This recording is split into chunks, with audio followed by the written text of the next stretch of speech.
Hi எல்லோரும் எப்படி இருக்கீங்க? நாங்கள் ரொம்ப நல்லா இருக்கோம். இது வந்து ஒரு வீக்கெண்ட் எடுத்தது தான். இந்த சாட்டர்டே வந்து நான் நான்வெஜ்னால் எதுவுமே எடுக்கலை. ஏன்னா நான் மட்டும்தான் இருந்தேன். என் ஹஸ்பண்ட் வந்து அவர் ஒர்க்கு ரிலேட்டடாக வந்து குஜராத் இப்போ கிளம்பியிருந்தாங்க. ஸோ எனக்கு வந்து இன்றைக்கி நான்வெஜ் வந்து சாப்பிட்ணுன்னா தோணவே இல்லை. பாலக்கீரை வாங்கி வச்சுருந்தோம்.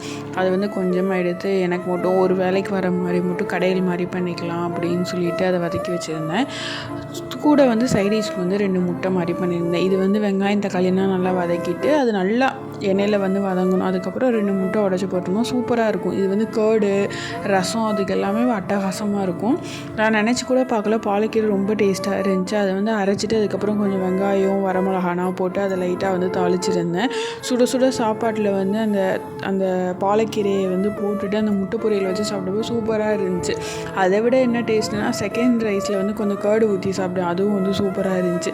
நீங்கள் இது மாதிரி உங்கள் ஹஸ்பண்ட் வந்து ஒர்க் ரிலேட்டடாக வெளில போயிட்டாங்கன்னா நீங்கள் வீட்டில் என்ன பண்ணுவீங்கன்னு சொல்லுங்கள். எனக்கு வந்து போர் அடிச்சிச்சு, என்ன பண்ணுறதுனே தெரியல. தூங்குறேன் எந்திரிக்கிறேன் இப்படியே போகுது.